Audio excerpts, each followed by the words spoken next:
مسلمان تو خود اللہ کا نہیں رہا، تو نے اللہ کے ساتھ وفا نہیں کی، تو نے اللہ کی محبت کا حق ادا نہیں کیا، تو نے اللہ کی قدر نہیں کی۔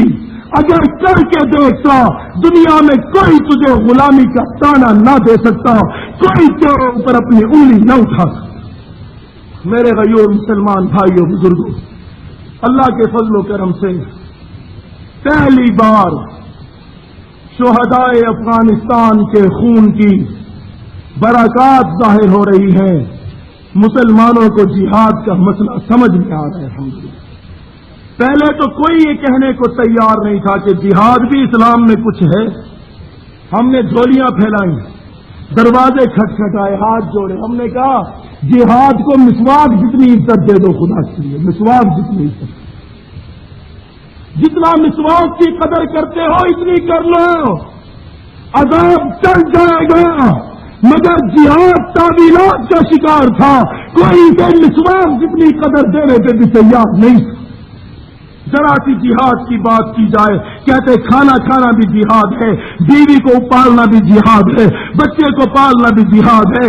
اللہ کے بندو، ہم اس جہاد کی بات کر رہے ہیں جو مدینہ میں نازل ہوا تھا، جس کے لیے نبی 27 بار میدان میں گئے تھے، جس کے لیے نبی زخمی ہوئے تھے، جس کے لیے حضرت حمزہ کے جسم کے ٹکڑے ہوئے تھے، جس کی خاطر صحابہ روم و فارس گئے تھے، جس پر محدثین نے ابواب باندھے ہیں، جس پر فقہا نے پوری کتابیں لکھی ہیں، اس جہاد کی بات کرو۔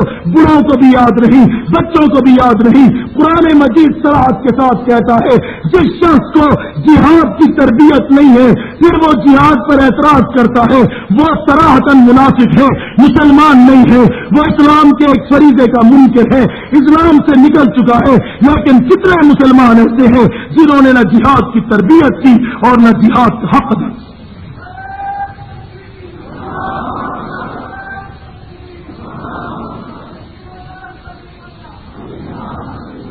قصور ہمارا اپنا ہے۔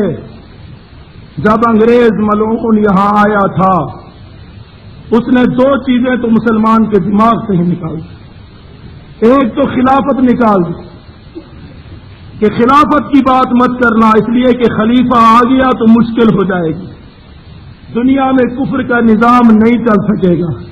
ابھی ایک خلیفہ آیا اللہ کے فضل و کرم سے، تھوڑی سی عمارت قائم ہوئی ہے، کسی کی دال نہیں گر رہی، وہاں ساری دنیا ڈراتی ہے ہم بم ماریں گے، ہم میزائل ماریں گے، مگر وہ فقیر خدا مست اپنے مسلح پہ بیٹھ کے کہتا ہے تم بم مارو یا میزائل مارو، افغانستان کو جلاؤ یا بچاؤ، رب کے نام کو نیچے نہیں ہونے دوں گا، رب کے نظام کو نیچے نہیں ہونے دوں گا، رسول کی حدیث کو نیچے نہیں ہونے دوں گا۔ یہ چیزیں باقی رہنی چاہیے۔ جان آتی جاتی ہے، یہ دنیا فانی ہونے والی ہے، لیکن رب کا قانون اونچا رہے گا اور اونچا رکھے گا۔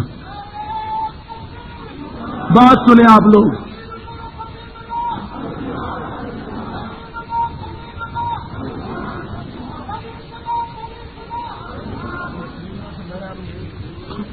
میرے بزرگ دوستوں، دوسری چیز ہمیں بھلا دی جہاد۔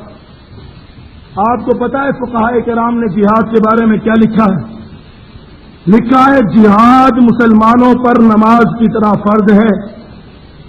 جہاد مسلمانوں پر کس کی طرح فرض ہے؟ نماز کی طرح فرض ہے۔ اس کا منکر کافر ہے، اس کو بلا عذر چھوڑنے والا فاسق ہے، اور اس کے بارے میں قد بحثی کرنے والا، بحث کرنے والا گمراہ۔ مبسوط سرخسی میں الفاظ ہیں، دیگر فقہا نے الفاظ لکھے، یہ مسئلہ بھلا دیا گیا ہے۔ قرآن کی 450 آیتوں میں جو مسئلہ بیان ہوا، اللہ کے نبی کی ہزاروں احادیث میں جو مسئلہ بیان ہوا، وہ ہمیں بھلا دیا گیا۔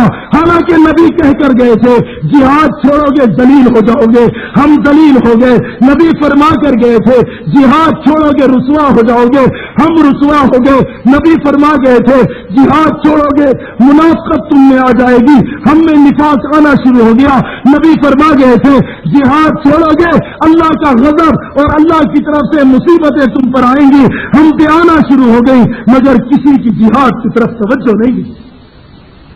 عجیب بات، مفکرین کھڑے ہو گئے، مسلمانوں کے مسائل کا حل، مسلمانوں کے مسائل کا حل یہ کہ انگریزی زبان سیکھ لیں، سارے مسئلے حل ہو جائیں۔